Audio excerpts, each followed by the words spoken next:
우리 앞뒤 자유 옆사람에게 인사하겠습니다. 샬롬, 샬롬, 샬롬입니다. 잘 오셨습니다.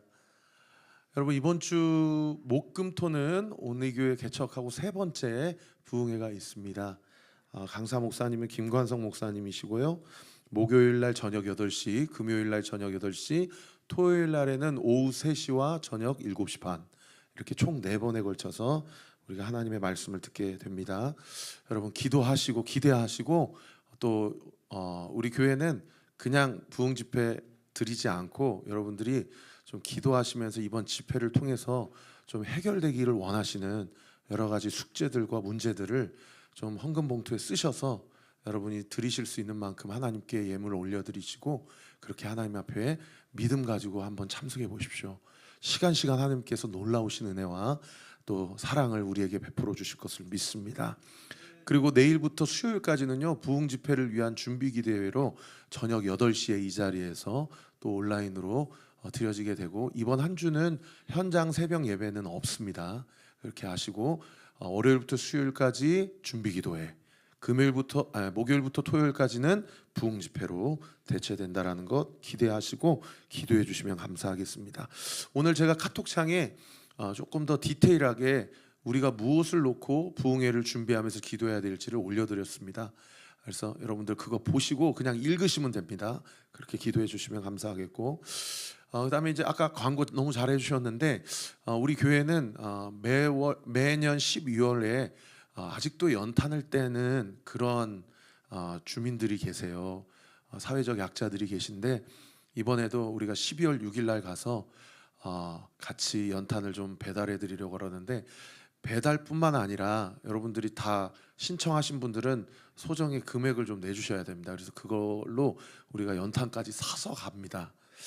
그래서 이번에 저희 교회가, 우리 교회가 이제 TO를 받은 게 25분에서 30분이거든요. 더 신청하셔도 갈 수가 없어요. 다른 라이트하우스 형제교회도 다 같이 가기 때문에. 그래서 혹시나 꼭 가고 싶으신 분, 오늘까지 등대지기를 통해서 꼭 신청을 해주시길 바라고, 아마 작년에 가신 분들은 아시겠지만 우리 아이들, 초등학생, 유치원생도 다 가가지고 연탄 막 어른들 6장, 8장씩 나를 때에 우리 아이들 1장, 2장씩 날라서 그 할머니, 할아버지 집에 딱 그 보일러 옆에다가 쌓아드리는데 아이들도 그렇게 은혜를 많이 받더라고요. 그래서 기도하시고 오늘 많이 신청해 주시면 감사하겠습니다. 우리 같이 한번 기도하겠습니다. 아버지 하나님, 감사합니다. 지난 한 주도 주님의 은혜 가운데 잘 살게 하시고, 또 이번 한 주, 또 이번 주에는 11월이 시작되는 한 주입니다. 어느새 올 한 해도 2달밖에 남지 않았는데 얼마나 시간이 빠른지 모르겠습니다. 우리 교회가 개척되고 지난 3년 6개월 동안 우리 교회를, 우리 사랑하는 성도들을 여기까지 인도하신 에베네셀 하나님께 오늘 이 예배를 드리며 모든 영광과 찬양을 올려드립니다. 우리가 앞서 찬양하며 고백한 대로 오직 예수님만 예배합니다. 오직 예수님만이 구원의 유일한 길임을 믿습니다. 오직 예수 그리스도께서 지금 이 자리 가운데 우리와 함께 하시고 이 예배를 드리시기에 부족함이 없으신 합당하신 유일하신 분임을 이 시간 주님 앞에 고백합니다. 우리 교회가 함께 세워가며 이번에 사자 목사님 불러주시고 주님의 말씀을 들을 때에 우리 안에 부드러운 마음을 주시고 온유한 심령을 주셔서 여전히 우리의 삶 가운데 고난과 여러 가지 갈등과 고통이 있지만 그 고난과 고통을 어떻게 이겨나게 하시고 풀어내게 하시는지 이번 부흥회를 통하여서 우리 사랑하는 성도들의 구체적인 삶 가운데 주께서 시간 뭐라고 말씀하시는지 주님의 마음이 온전히 수놓아지는 영적인 시간이 되게 하시고, 이번 시간을 통해 우리 온누교회 성도들이 예수 그리스도 안에서 철저히 하나 되는 시간이 되게 하시고, 이번 부흥회를 통하여 하나님의 영광을 목도하며 땅에 썩어질 것에 마음 두지 아니하고 썩지 아니할 영원한 것에 마음을 두며 주님 앞에 칭찬받는 충성된 종들이 되어지도록 주께서 은혜 베풀어 주시고 함께하여 주시옵소서. 오늘 이 모양 저 모양으로 인하여 현장에 예배드리지 못하고 병상에서, 군문에서, 또 골방에서, 또 직장의 현장 가운데서 오늘 온라인으로 예배드리는 성도들에게 갑절의 영적인 집중력 허락하여 주셔서 그 현장 가운데도 하늘문을 여시고 주님 임재하시고 자정하여 주시고 하나님 홀로 영광 받아 주시옵소서. 이 예배 시종의 일관을 주님 앞에 철저히 의탁하옵고 감사드리며 살아계신 예수 그리스도의 이름으로 기도하옵나이다. 아멘.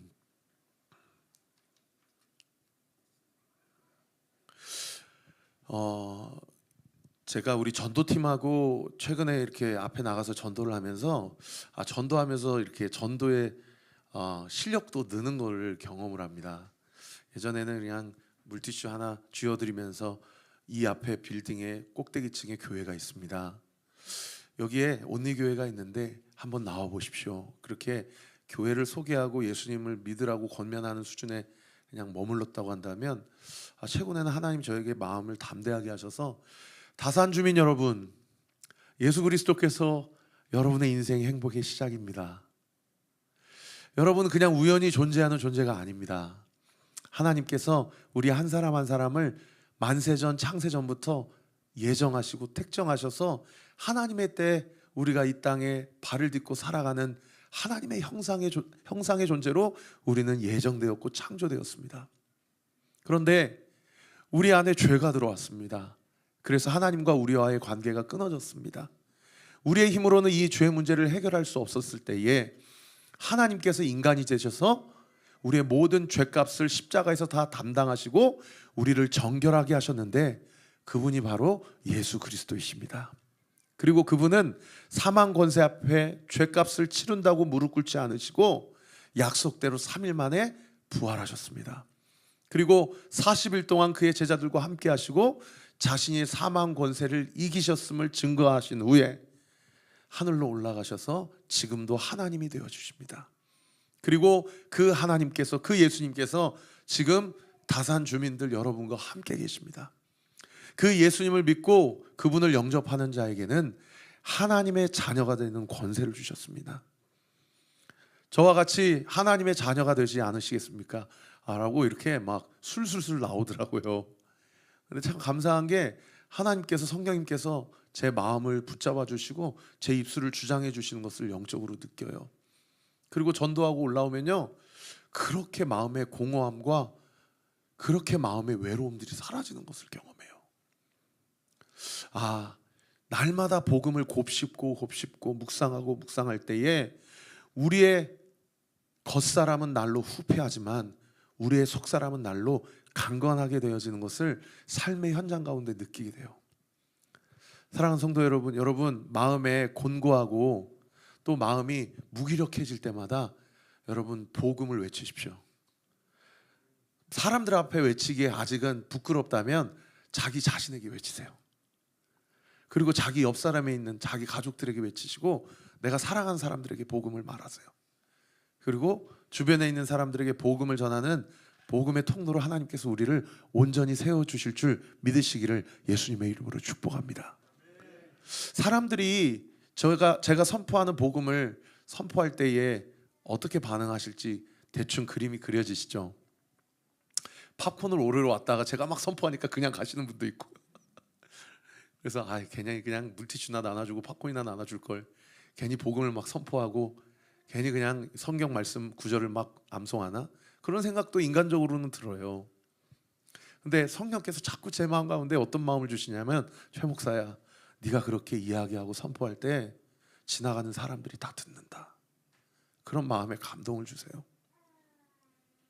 AI한테 한번 물어봤어요. 사람들이 왜 복음을 싫어할까?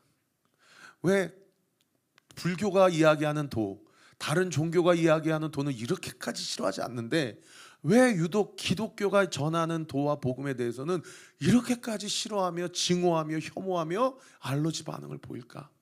AI한테 한번 물어보니까 세상에 AI가 심리학적, 사회학적, 문화학적으로 4가지 이유가 있습니다 라고 하면서 가르쳐 주더라고요. 그 첫 번째가 뭐냐면은 종교적 권위에 대한 불신이라고 얘기해요. 저 같은 사람들이나 한국 교회를 보니까 정말 기독교가 진리인지 잘 모르겠다. 그리고 일단 권위라는 단어 자체가 불편하다라고 생각을 하는 거죠. 두 번째 이유를 뭐라고 얘기하냐고 보니까 상대주의 문화에 대한 확산이다라고 이야기합니다. 여러분, 이 상대주의라는 것은 쉽게 얘기하면 바로 이거예요. 한번 띄워주세요. 모든 진리는 상대적이다. 그러니까 뒤집어서 얘기하면 예수님만이 유일한 구원의 길이라고 이야기하는 게 마음에 불편한 거예요. 그러니까 무종교나 아니면 무신론자들 입장에서 봤을 때는 기독교나 천주교나 불교나 이슬람교나 다 서로 잘 지냈으면 좋겠고, 자기들이 다 이야기하는 것이 다 진리고, 결국에 다 어느 종교를 선택하든지 그 진리로 올라가면 정상에서 만난다.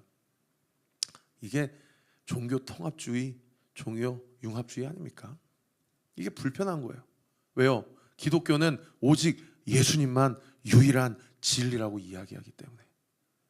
세 번째는 자기 실현 중심의 가치관 팽배입니다. 다른 말로 얘기하면 이런 건데, 내가 실현되고 내가 행복해야 한다. 내가 중요하지. 내가 잘 살아야지. 이 자기 실현 중심의 개인주의가 팽배하니까 교회를 나와보니까 뭐라고 얘기합니까? 네가 남편을 위해서 죽어야지. 네가 아내를 위해서 죽어야지. 네가 예수님을 따라가려면 자기를 부인해야지. 이런 얘기를 하니까 마음이 불편한 거예요. 마지막 네 번째는 뭐라고 얘기하냐면, 고통의 문제, 악의 문제에 대해서 명쾌하게 솔루션을 제시하지 못한다라고 이야기를 하더라고요. 다시 얘기하면 이런 얘기입니다. 하나님이 사랑이시라면, 또 하나님이 절대적인 신이시라면 왜 이 세상에는 고통이 있고 악은 존재하는가에 대해서 속 시원하게 이야기를 해주지 못하기 때문에 기독교가 진리라고 이야기할 수 없다라고 생각한다라는 거예요. 사실은 아마 여러분들 다 아는 내용을 제가 한번 AI를 통해서 정리한 것일 수 있습니다. 중요한 건 제가 이 자리 가운데서 우리 사랑하는 성도님들과 함께 나누고 싶은 메시지는 뭐냐면, 사람들이 세상이 왜 복음에 대해서 이렇게까지 알러지 증상을 보이고 싫어하는가, 사람들이 진단하고 AI가 진단하는 그 이유 말고, 도대체 성경은 왜 우리 안에서 복음이 불편할 수 있는가에 대해서 뭐라고 얘기하는가, 이 두 가지를 이 시간 함께 나누고 싶어요. 그 첫 번째가 뭐냐면, 따라합시다. 죄성. 로마서 8장 7절에서 8절 말씀에 보시면은 이런 말씀이 있습니다. 우리 같이 한번 읽어볼까요? 시작. 육신의 생각은 하나님과 원수가 되나니 이는 하나님의 법에 굴복하지 아니할 뿐 아니라 할 수도 없습니다. 육신에 있는 자들은 하나님을 기쁘시게 할 수 없느니라. 아멘. 우리 안에 육신의 생각이 있다라는 겁니다.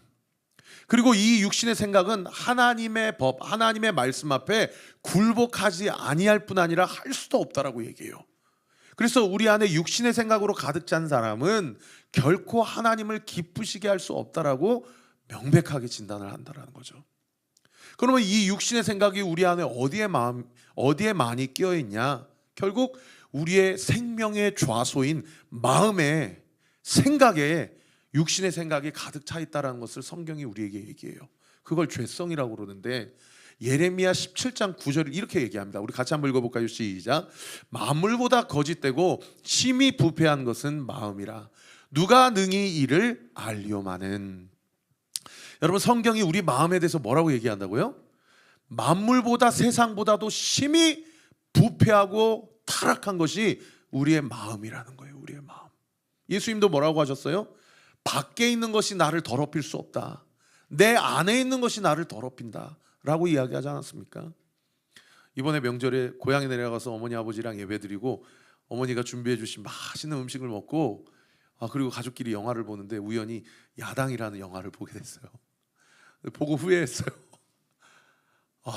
이 세상이 이렇게 부패하고 이렇게 타락했나. 그래, 영화에서나 그렇겠지. 그런데 여러분, 요즘 캄보디아에서 들려오는 소식을 한번 들어보세요. 이 세상이 얼마나 부패하고 타락하고 어디까지 악해질 수 있는지 생각을 해보면 이게 가늠이 잡히질 않아요. 야, 사람이 이렇게까지 악해질 수 있나? 그런데 성경이 뭐라고 얘기합니까? 이 세상보다도 더 부패한 게 너의 마음이라는 거예요. 너의 마음이라는 거예요. 그런가 하면 왜 우리는 복음을 불편해하냐? 두 번째가 바로 이것인데요. 우리 같이 한번 따라해 볼까요? 나를 방해하는 어둠의 영이 있다. 여러분, 고린도후서 4장 4절에 보시면요, 우리 같이 한번 읽어볼까요? 시작. 그 중에 이 세상의 신이 믿지 아니하는 자들의 마음을 혼미하게 하여 그리스도의 영광의 복음의 광채가 비치지 못하게 함이니 그리스도는 하나님의 형상이니라. 여러분, 이 본문을 제가 현대인 성경으로 한번 준비해 봤는데 한번 눈으로 따라와 보셔요. 이 세상의 신인 사탄이 믿지 않는 사람들의 마음을 어둡게 했기 때문에 그들은 하나님의 모습인 그리스도의 영광에 대한 기쁜 소식을, 빛을 볼 수 없습니다. 그러니까 무슨 얘기입니까? 지금 이 순간에도 우리가 하나님의 말씀 앞에 나아가고 우리가 하나님의 음성 앞에 반응하려고 하면 그거를 그렇게 배아파하면서 은혜 받지 못하게 하고 하나님 음성 듣지 못하게 하고 자꾸 과거로 회귀하려고 하고 자꾸 자기 감정에 함몰되게 하려고 그렇게 수작을 부리는, 우리가 인지할 수 없는, 말씀이 아니고서는 우리가 깨달을 수 없는 어떤 영적인 차원의 어둠의 영이 실제하고 있고 그 영이 우리를 방해하고 있다는 겁니다. 그렇기 때문에 우리 안에 복음 앞에 온전하게 정직하게 반응하기가 어렵다라는 것이죠. 여러분, 오늘 본문에도 보시면요, 사도 바울이 3차 전도 여행을 시작했는데 가는 곳곳마다 예수 그리스도는 메시아다, 그리스도는 예수다 라고 하며 하나님의 복음의 생명의 말씀을 전해요. 그러면 그 하나님의 말씀이 각자의 생명의 좌소인 마음에 뿌려지겠죠. 씨앗이. 이미 1, 2차 전도 여행을 통해서 각 도시마다 막 어떤 도시는 그 말씀 한 주만 더 전해주세요. 우리는 좀 한 달만 더 머물러서 우리가 구약의 하나님만 믿었는데 도대체 신약의 예수님이 그 하나님인지, 그렇게 수많은 선지자들과 예언자들이 예언하고 기다리라고 했던 그분이 이분이 맞는지 좀 더 자세하게 풀어주세요. 각 도시마다 막 이렇게 강렬한 열망과 소망을 갖고 있는 성도들이 있었거든요. 그런데 3차 전도여행의 핵심 도시인 에베소에서 바울이 오늘 본문의 복음을 전할 때 그들의 반응이 어떠했다라고 9절 상반절에 기록되어 있습니까? 우리 같이 한번 읽어볼까요? 시작. 어떤 사람들은 마음이 굳어 순종하지 않고 무리 앞에서 이 도를 비방하거든. 하나님의 생명의 말씀이 선포되는데 그들의 마음이 어떤 상태였다라고 이야기하냐면 굳어서 순종하지 않은 상태다. 여기 마음이 굳었다라는 헬라어 원어를 직역해서 해석하면 마음을 완악하게 하기로 결정하다, 따르지 않기로 작정하다, 이런 뜻입니다. 무슨 얘기냐면 당신이 무슨 이야기를 하든 나는 당신이 마음에 안 들기 때문에, 그리고 당신이 전하는 메시지도 내 마음에 들지 않기 때문에 나는 듣지 않을 거야, 따르지 않을 거야. 그럴 수 있죠. 그럴 수 있잖아요, 그죠? 근데 문제는 그런 마음을 먹으면 그 마음 먹음이 무엇으로 연결되냐면 9절 상반절 말씀 다시 띄워주시면 꼭 그 마음이 어디로 연결되냐면 입술로 연결이 돼요. 그래서 그 입술이 어떠한 영향력을 끼치냐, 주변 사람들에 대해서 부정적 악한 영향력을 끼쳐서 소위 사탄 마귀의 도구로 전락을 하게 되죠. 이 무리 앞에 도를 비방합니다. 여기 비방하다라는 헬라어 원어도 직역하면 중상모략하다, 험담하다, 뒷담화하다, 비난하다, 이런 뜻이에요. 복음 앞에 어떠한 말씀을 들었을 때에 물론 그 메시지가 사이비 이단 사상을 전하는 것이고 비진리를 마치 진리인 것처럼 전하는 것에 대해서는 우리가 분명히 등을 돌려야 되겠죠. 끊어버려야 되겠죠. 그러나 그 말씀이 하나님의 생명의 말씀이다라고 하면 베레아 교회 성도들의 태도처럼 그 말씀이 정말 그러한가 말씀을 통해서 상고해보고 맞춰보고 그 말씀이 정말 진리라고 한다면 우리가 해야 될 태도와 자세는 무엇입니까? 그 하나님의 생명의 말씀, 그 로고스의 말씀이 레마의 말씀이 되도록 여러분, 우리의 높아진 마음을 꺾고 우리의 높아진 마음을 낮추고 우리의 굳어진 마음을 기경해야 되죠. 저는 우리 온누교회가 그런 교회, 그런 성도들이 되시기를 예수님의 이름으로 축원합니다. 그래서 바울이요, 그렇게 마음으로 결정하고 비방하는 자들에 대해서 어떻게 결정을 하냐면 그 다음 구절에 이렇게 결정합니다. 우리 같이 한번 읽어볼까요? 시작. 바울이 그들을 떠나 제자들을 따로 세우고 두란노 서원에서 날마다 강론하니라. 바울이 두 가지를 오늘 본문에서 결정하는데 첫 번째 결정이 뭐냐? 그들을 떠났다는 것을 결정해요. 여기 그들을 떠났다를 헬라 언어로 직역하면 그들에 대해서 마음을 단념했다, 그들과의 관계를 끊고 멀리했다 라는 뜻이에요. 단순히 너는 여기 있어, 나는 여기를 떠날래, 이런 떠난 게 아니라 그 관계를 끊고 그들을 향한 소망을 접어버린 거예요. 그게 떠났다라는 헬라어 원어의 직역입니다. 그런가 하면 두 번째 결정한 게 뭐예요? 제자들을 따로 뭐 했다? 세웠다라는 거예요. 그런데 저는 이 본문도 한글 성경에는 그러면 말씀을 잘 받아들이고 예수님을 영접한 사람들을 따로 세워서 뭐 세례를 줬든지 아니면 안수기도를 해줬든지 그랬나 보다 이렇게 이해했는데 세상에 헬라어 원어에 따로 세웠다를 찾아보니까 경계선을 그었다, 분리했다, 단절시켰다 이런 뜻이더라고요. 그러니까 하나님의 사람들이 하나님이 어떤 일을 행하시냐면 세상으로부터 선을 그어요. 그건 하나님의 사랑의 부재가 아니에요. 그건 하나님의 그릇의 부재가 아니에요. 그건 무엇입니까? 하나님이 구원하시기로 결정하시고 예정된 자들을 따로 세우시고 보호하시고 일으키시는 과정이라는 겁니다. 할렐루야. 여러분, 오늘 말씀을 통해서 우리가 첫 번째 한번 생각해 보아야 될 지점은 이것입니다. 요즘 내 마음속에서 굳은 마음, 완악한 마음이 있는 것은 무엇인가? 그리고 그 마음이 마음으로만 그치지 않고 태도로 드러나고 입술로 드러나고 있지는 않은가? 제가 예전에 저희 멘토 목사님한테 훈련 받을 때, 최 목사, 너 절대 네 감정이 태도가 되지 않도록 해. 성도들이 다 알아. 근데 여러분들 잘 아시지만 제가 제 마음과 감정이 제 얼굴에 잘 드러나는 성향입니까? 아니면 잘 감추는 성향입니까? 그러니까 얼마나 더 깎여야 되겠어요. 에? 초보 목사예요, 초보 목사. 근데 어떻게 물어봤다고 그렇게 크게 얘기하세요? 생각해보니까 집에 가서 기분 나쁘려고 그러네. 여러분, 우리 마음 가운데 교회를 향한, 가정을 향한 최근에 내 마음이 어떠한지 한번 생각해보는 시간이 되었으면 좋겠어요. 근데 놀라운 것은 그 마음이 무엇으로 연결됩니까? 하나님과의 관계, 하나님에 대한 마음으로 연결되어 있다라는 거예요. 그런가 하면 마지막 두 번째로요, 그런 사람들이 있는가 하면 바울이 전한 복음을 통해서 그 마음을 부드러운 마음으로 받아들이고 순종하는 자들의 그 하나님의 역사도 오늘 본문에 기록되어 있어요. 하나님께서 그들 가운데 어떠한 역사를 베풀어 주시냐? 오늘 보면 11절 말씀 같이 한번 읽어보실까요? 시작. 하나님이 바울의 손으로 놀라운 능력을 행하게 하시니, 하나님께서 따로 불러 모은 제자들을 향해서 바울의 손을 통해서 어떠한 놀라운 능력을 행하신다라는 거예요. 여기 놀라운 능력이라는 이 능력이라는 단어가 그 유명한 헬라어 두나미스라는 단어입니다. 따라해 볼까요? 순종하는 자에게 하나님은 능력을 나타내신다. 믿으시면 아멘. 여러분, 여기서 말하는 이 순종은 무엇이냐면 사람에 대한 순종이 아니고 상황에 대한 순종이 아니라 말씀에 대한 순종이에요. 할렐루야. 말씀에 대한 순종. 오늘 이렇게 선포되는 말씀을 듣고 찔림을 받는 성도들에게는 복이 있을지어다.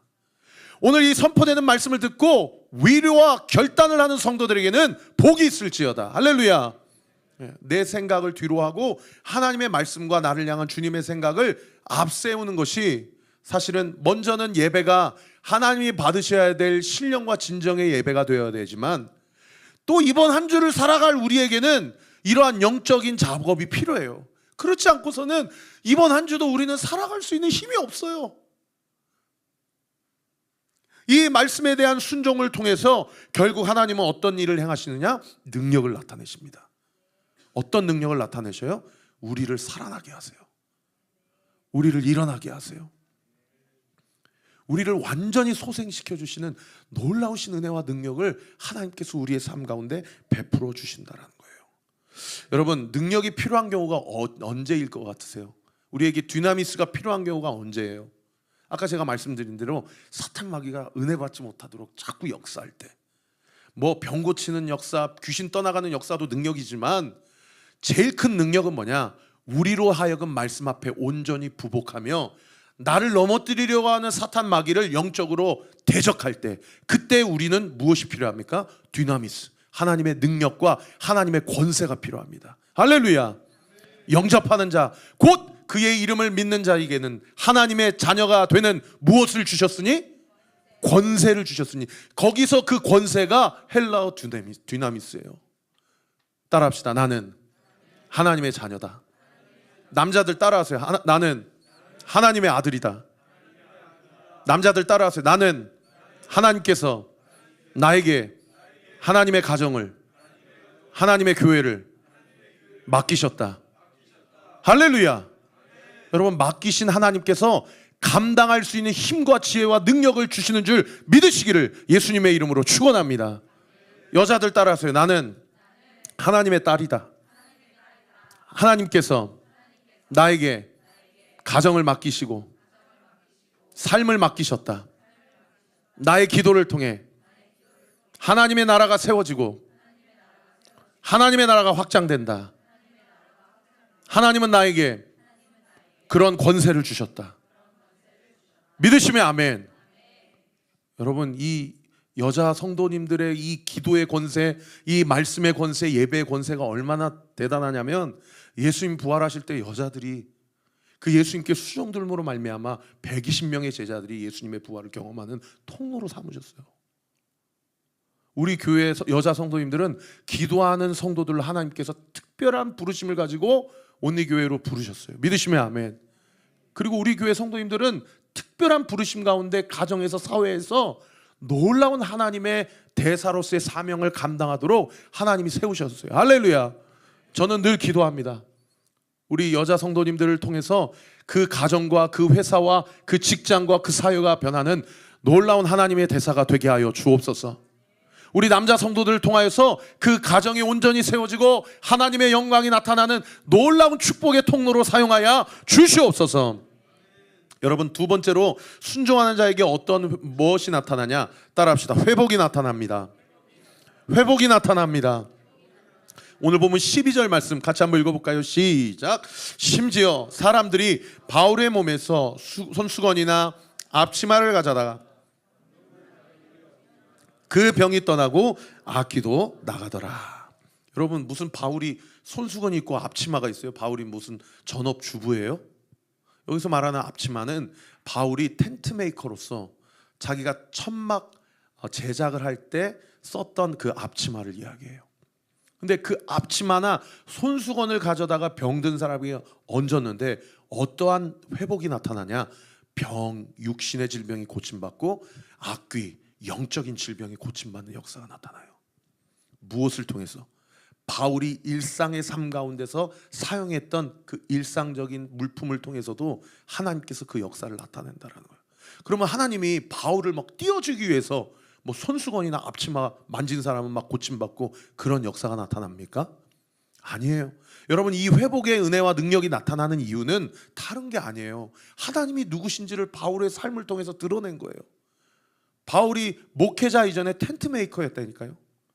바울이 천막 물품 제작업체 사장이었다니까요. 그런 사람들을 통해서 그 물품을 통해서 하나님께서 일하셨다는 것은 바울이 어떤 뭐 신묘막측한 인생이고 그 물품들이 막 되게 영적인 기물이기 때문에 그런 역사가 나타난 것이 아니라 바울이 전한 예수의 이름에 생명의 복음과 능력이 있었기 때문인 거예요.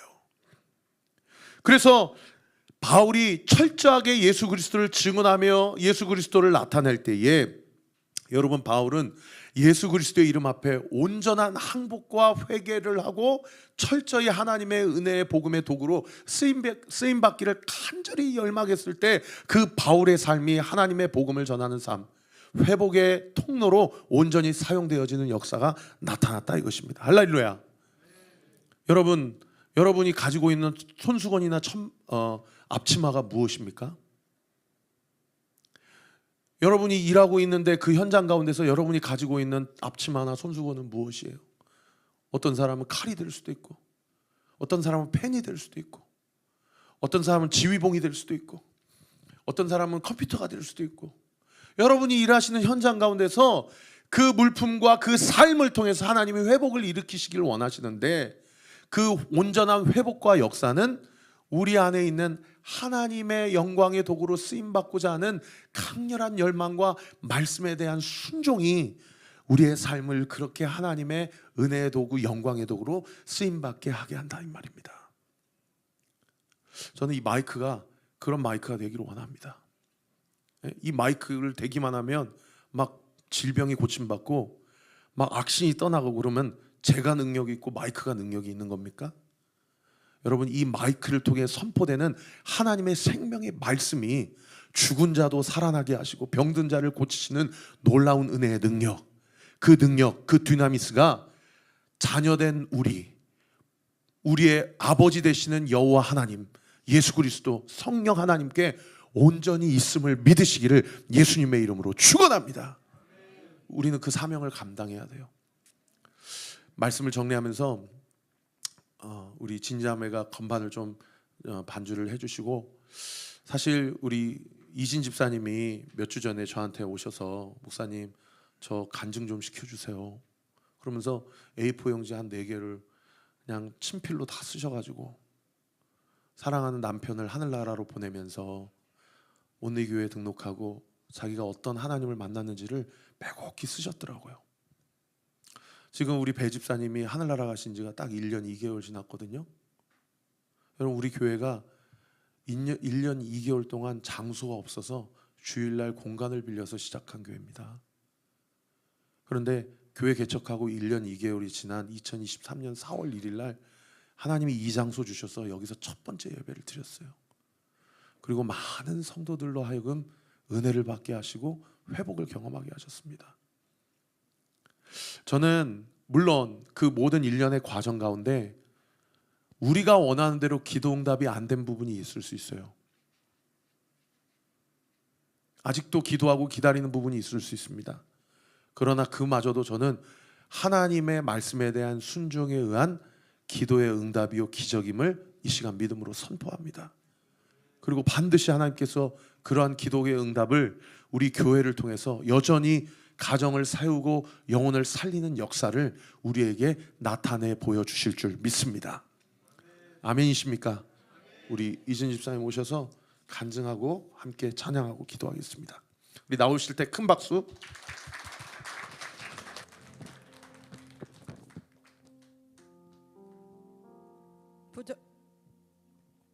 부족하지만 제가 경험했던 이야기들을 하려고 합니다. 예수님을 믿지 않는 남편을 만나서 힘들게 예배 자리를 지키며 살았던 그때가 가장 열정이 컸고 열심이었던 것 같아요. 남편은 주일 오전 예배 가는 것만 허락했는데 그게 되냐고요. 주일 오후 예배, 수요 예배, 철야 예배, 목장 예배까지 점차 늘려가면서 믿음의 선한 욕심을 부리며 예배 자리를 지켰어요. 그런데 이젠 11조를 못하게 하네요. 영적 전쟁은 쉽지가 않았어요. 평탄하게 교회를 다녔다면 기도를 안 했을지도 모르는데 기도거리가 있으니 믿음으로 기도해야만 했어요. 그러던 저는 남편의 구두를 놓고 성가대 자리에 앉아 같이 예배드리는 모습을 상상하며 기쁨으로 예배드리고 기도했어요. 이 구두 신고 교회에 오게 해달라고. 교회에 왔을까요? 행사 때만 왔어요. 교회 행사 있을 때만요. 그것만으로도 감사했지만 저는 만족하지 못했어요. 그래서 기도는 더 간절해졌고 눈물의 기도를 드릴 수밖에 없었어요.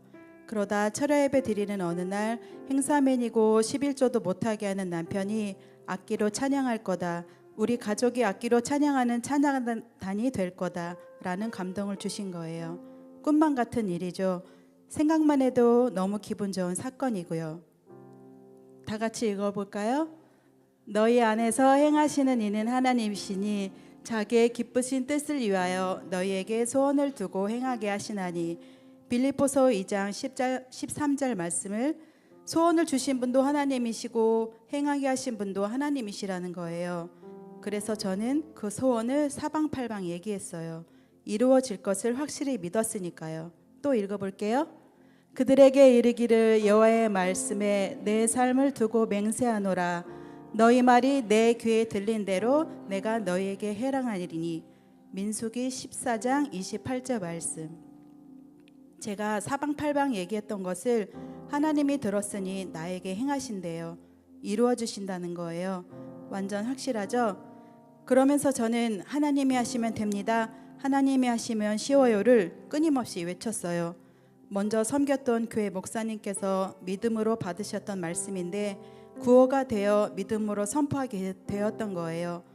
그 일이 이루어졌을까요? 저렇게 각자 악기로 찬양을 했고 저는 목소리가 악기가 되어 찬양을 했어요.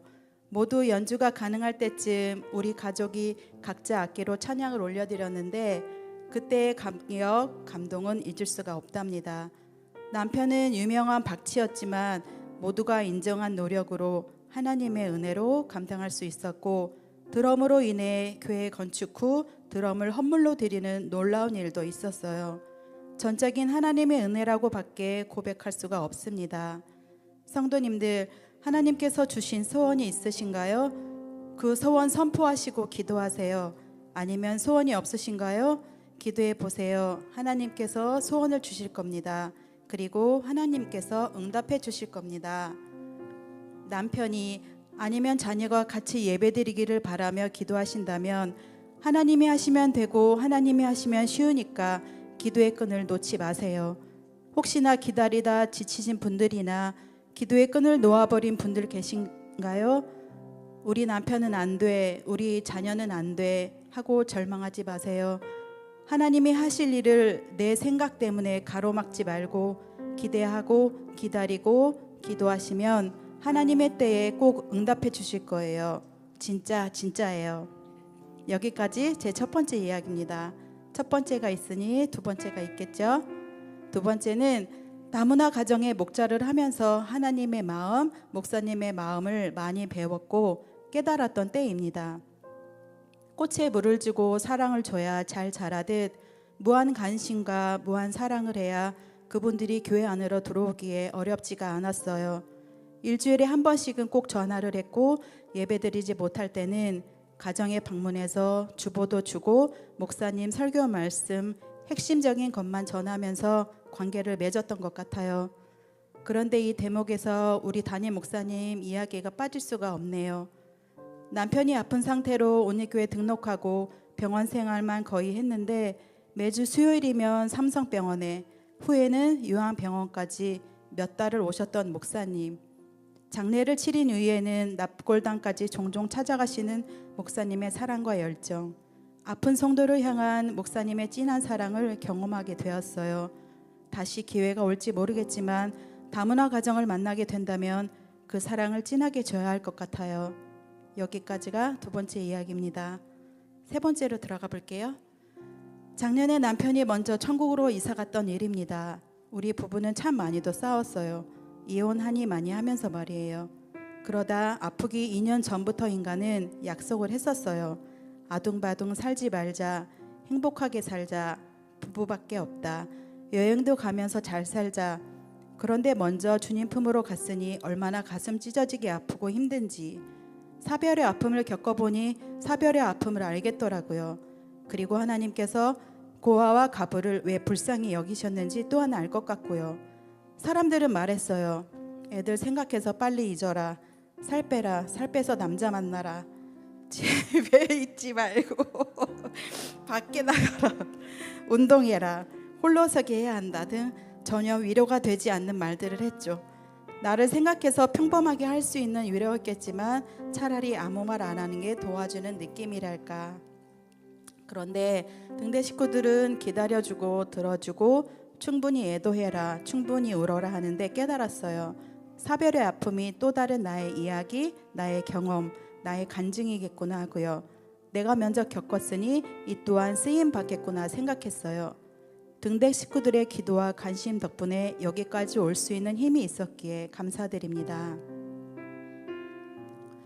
이사야 41장 10절 말씀은 우리 남편을 버티게 해준 또 큰 힘이 되어준 말씀인데요. 모두 다 아실 거예요. 선망전생에 의식 없이 잠자던 남편은 생각해보니 천국문이 열린 거 아닌가 싶어요. 고통 하나 없이 자는 중에 소리는 못 내고 찬양을 하더라고요.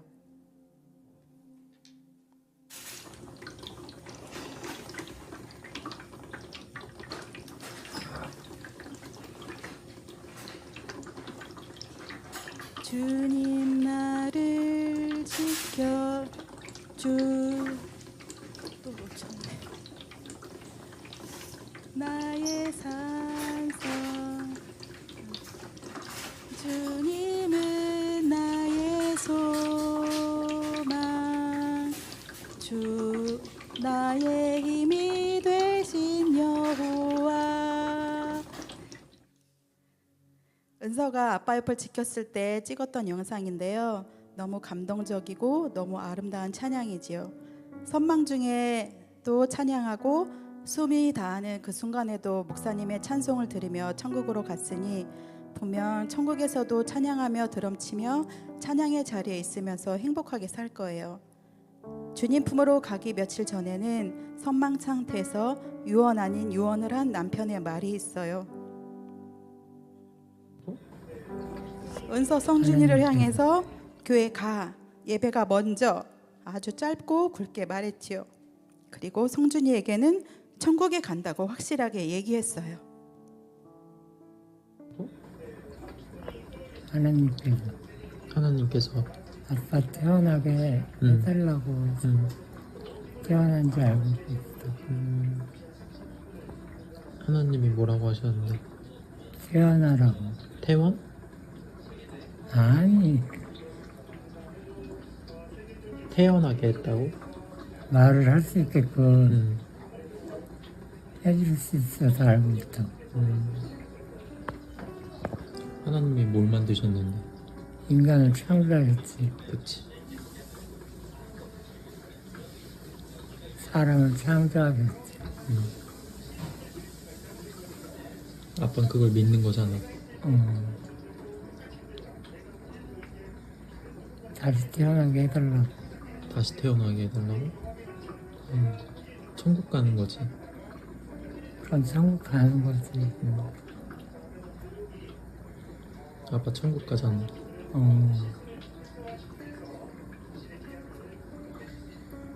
여러분, 천국 확실히 있습니다. 아멘. 하나님이 좋아하는 것 좋아하고 하나님이 싫어하는 것 싫어하면서 주님 주신 말씀대로 말씀 따라 살다가 후에 천국으로 이사가서 만나요.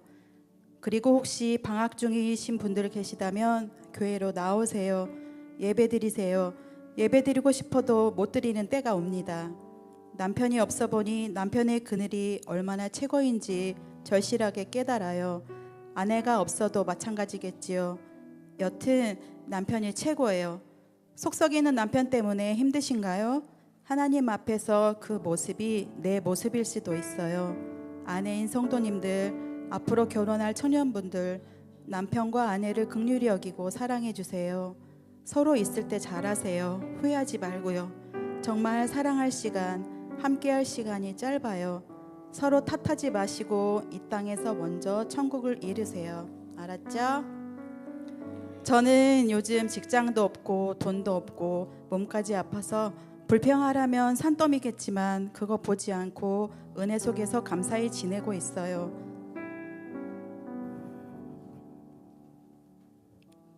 주님께서 주시는 힘이고 주님께서 주시는 믿음 같아요. 왜냐하면 처음부터 감사만 한 건 아니었거든요.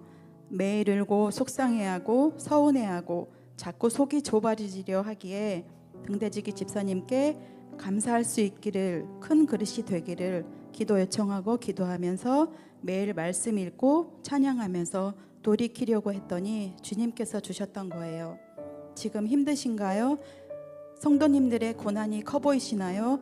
그 힘듦이, 그 고난이 주님 안에 있으면요, 감사만 있지 않으시면요, 복이 되고 능력이 되어 간증이 될 겁니다. 감사하는 사람 이길 수 없고 감사만 찾는 사람 사탄이 찌르려고 해도 찔리지가 않게 될 겁니다. 앞에서 언급했듯이 정말 시간이 짧아요. 남편 보내고 생각했던 건데요.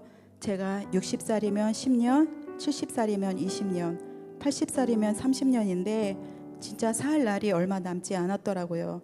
남은 인생 이렇게 살면 안 되겠다는 생각이 번쩍 들었어요. 그리고 가볍게 여겼던 일상의 모든 순간이 소중하다고 생각했어요. 그러면서 지금의 나의 중년, 앞으로 나의 노년의 삶을 기대하게 되었답니다. 저는 지금 도금에서 순금, 정금으로 변해가고 있는 중인데요. 그 과정을 잘 살아가도록, 잘 변해가도록, 시험이 와도 잘 감당하고 감사할 수 있도록 기도해 주세요. 내일의 시간은 없다. 오늘만 내 삶이 있다는 생각 가지고 하루하루를 주님 은혜로 살아간다면 놀라운 일이 일어날 겁니다. 그러기 위해서 이번에 있을 부흥회를 사모하고 기대하는 마음으로 참석하셔서 도전받고 은혜되는 시간 되었으면 좋겠습니다. 부흥회 첫날 제목처럼 시간 속에서 일하시는 하나님을 경험하고 간증하는 우리가 되어 보자고요. 온희가족 성도님들 사랑하고 축복합니다. 제 3가지의 경험 간증 이야기는 여기까지입니다. 감사합니다.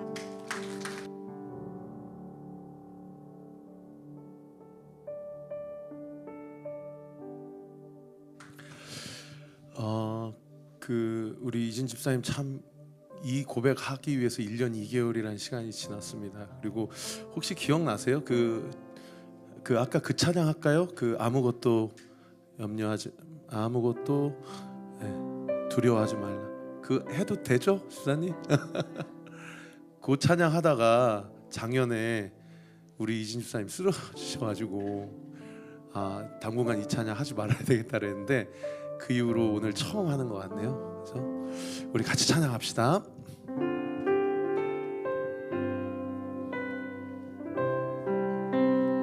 아무것도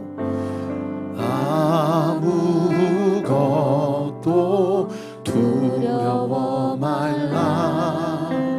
주 나의 하나님이 지켜주시네. 놀라지 마라, 겁내지 마라. 주님 나를 지켜주시네. 아무것도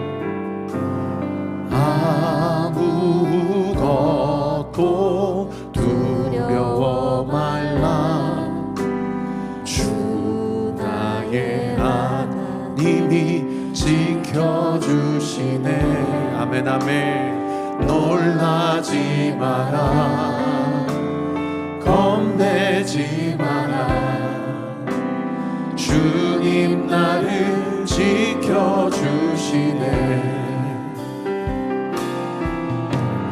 내 맘이 힘에 겨워 지칠지라도 주님 나를 지켜주시네. 세상의 험한 풍파 몰아칠 때도 주님 나를 지켜주시네.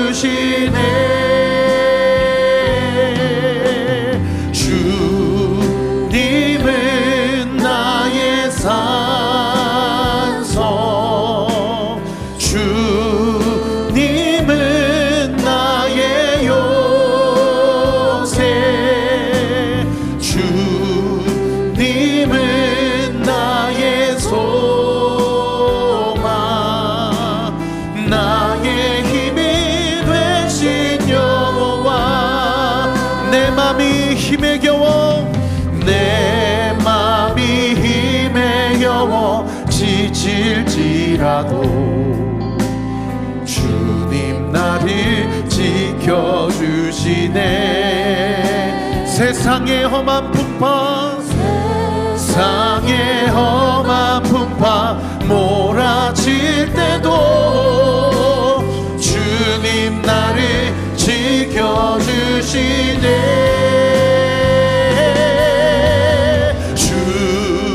주님은 나의 산성, 주님은 나의 요새,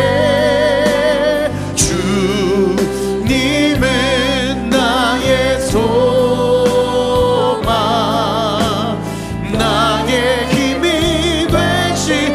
우리 두 손을 주님 앞에 높이 들고, 주님은 나의 산성, 나의 산성, 주님은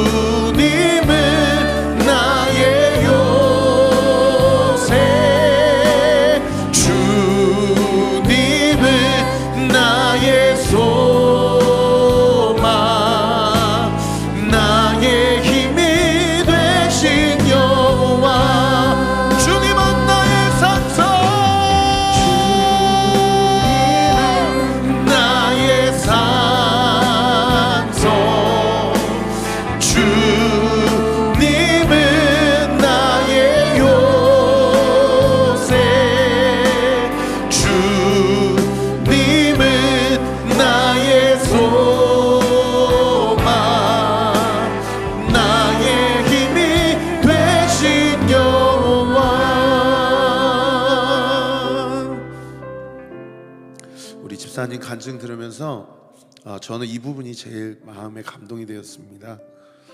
감사하는 사람은 누구도 이길 수 없다. 감사만 찾는 사람은 심지어 사탄이 찌르려고 해도 찔리지가 않는다. 그리고 또 이런 고백도 하셨어요.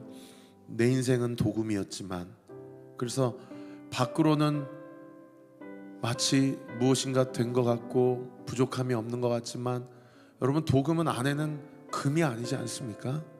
그런데 그 도금 인생을 우리 사랑하는 집사님과 그 가정을 통해 순금되게 하시고 정금되게 하신 하나님, 오늘 우리의 하나님, 나의 하나님인 줄 믿으시기를 예수님의 이름으로 축원합니다.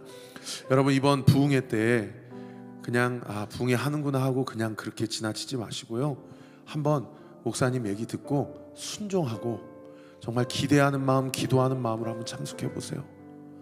그래서 하나님, 정말 나에게 내가 꼭 들어야 될 말씀이 있다면, 내가 꼭 회복되어야 될 부분이 있다고 한다면, 근본 성회를 통해서 정말 하나님의 마음이 온전히 부어지고 내가 다시 한번 내 마음의 회복과 소생함이 나타나고 드러나는 놀라운 역사가 있기를 원합니다. 우리 교회는 부흥회 시간마다 여러분 시험되지 않기를 믿고 말씀드립니다. 여러분 기도 제목, 소원을 꼭 쓰시고 시간 하나님 앞에 예물 바치면서 그렇게 한번 나와 보십시오. 그럴 때에 하나님께서 놀라우신 그 기도의 응답의 역사 우리의 삶 가운데 놀랍도록 인치시고 이루어 주실 것을 믿습니다. 우리 이 시간 같이 한번 기도할 때, 하나님 두려워 말라, 너 걱정하지 말라, 너 염려하지 말라, 내가 너의 산성이 되리라, 내가 너의 방패가 되리라, 내가 너의 반석이 되리라 하신 주님, 아버지 하나님, 나의 산성 되시고 반석 되시고 방패 되시는 그 주님을 믿고 의지하며 지금 주어진 시간에 하나님의 뜻을 온전히 이루는 놀라운 은혜의 역사 있도록 주께서 우리에게 순종의 은혜와 사랑의 복을 온전히 부어주옵소서. 이 모든 형편과 상황 가운데서도 살아계신 하나님을 담대하게 증거하고 간증하는 간증의 주인공들 되게 하여 주시옵소서. 우리 두 손을 주님 앞에 높이 들고 우리 주여 세 번 부르시고 함께 기도합시다. 주여, 주여, 주여. 아버지 믿음 가지고 주님 앞에 나아갈 때에 하나님의 일하심과 하나님의 뜻하심이 우리의 삶 가운데 온전히 나타나고 주님 드러나기를 원합니다.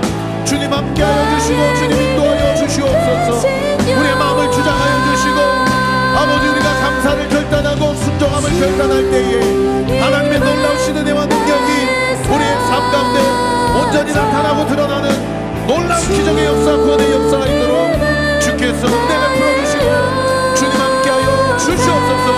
주님이 나의 산성이 되십니다.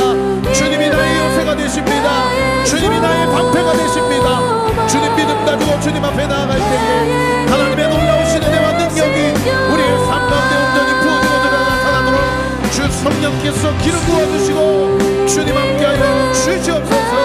두려워하지 말라, 내가 너와 함께함이라. 놀라지 말라, 나는 내 하나님이 됨이라. 내가 너를 굳세게 하리라. 참으로 너를 도와주리라. 참으로 나의 의로운 오른손으로 너를 붙들어 주리라. 믿음 가지고 주님 앞에 나아갈 때에 우리 상황, 아버지, 우리 모든 형편 가운데 하나님의 일하심이 나타나게 하시고 그 막혀있는 것들이 뚫어지게 하시고 그 묶여있는 것들이 풀어지고 하나님의 놀라우신 은혜와 능력이 우리의 삶 가운데 온전히 부어지고 나타나는 기적의 역사, 구원의 역사 있도록 주께서 은혜 베풀어 주시고 주님 함께하여 주시옵소서. 기도할 때 나아가게 해주세요. 감정을 앞서지 않게 해주세요. 감정이 태도가 되지 않게 해주세요. 아버지, 믿음 가지고 주님 앞에 하나님의 뜻을 온전히 이루어 누리는 놀라운 은혜의 역사 있도록 주께서 함께 하시고 동행하시고 주님 인도하여 주시옵소서. 어떤 사람들은 마음이 굳어 순종하지 않고 이 도를 비방하지만 바울은 그들을 떠나 제자들을 따로 세우고 하나님의 말씀을 날마다 강론할 때에 하나님께서 바울의 손을 드셔서 놀라운 능력을 행하게 하시니 심지어 사람들이 바울의 몸에서 손수건이나 앞치마를 가져다가 병든 사람에게 얹으면 그 병이 떠나고 그 악신도 악귀도 나가더라. 아버지 하나님, 복음과 하나님의 생명의 말씀 앞에 우리의 태도와 자세, 우리의 마음을 다시 한번 여미기를 원합니다. 우리 교회가 지난 3년 6개월 동안 은혜 가운데 처소도 없었고 공간도 없었던 우리 교회가 이렇게 많은 성도들의 헌신과 눈물과 기도로 여기까지 왔습니다. 그리고 주님의 은혜로 또 더 나아가야 되고, 우리가 감당해야 될 사명, 우리가 살려야 될 생명, 우리가 살려야 될 가정, 아버지, 우리의 고난과 우리의 녹록치 않은 상황과 현실 앞에서 때로는 우리의 믿음이 꺾여지는 것 같고 우리의 마음이 소원해지는 것 같지만, 그러나 오늘 주신 말씀처럼 감사하는 사람은 이길 수 없고 순종하는 사람은 사탄이 찌르려고 해도 찔리지가 않는다라는 말씀, 간증을 고백하며 주님 앞에 믿음 가지고 나아갈 때에 살아계신 하나님이 내 인생의 산성이 되시고 방패가 되시고 요새가 되시고 구원이 되심을 생생하게 경험하고 목도하며 생명 되신 예수 그리스도를 증거하며 살아가는 우리 사랑하는 온리교회 모든 성도들 되게 하여 주시옵소서.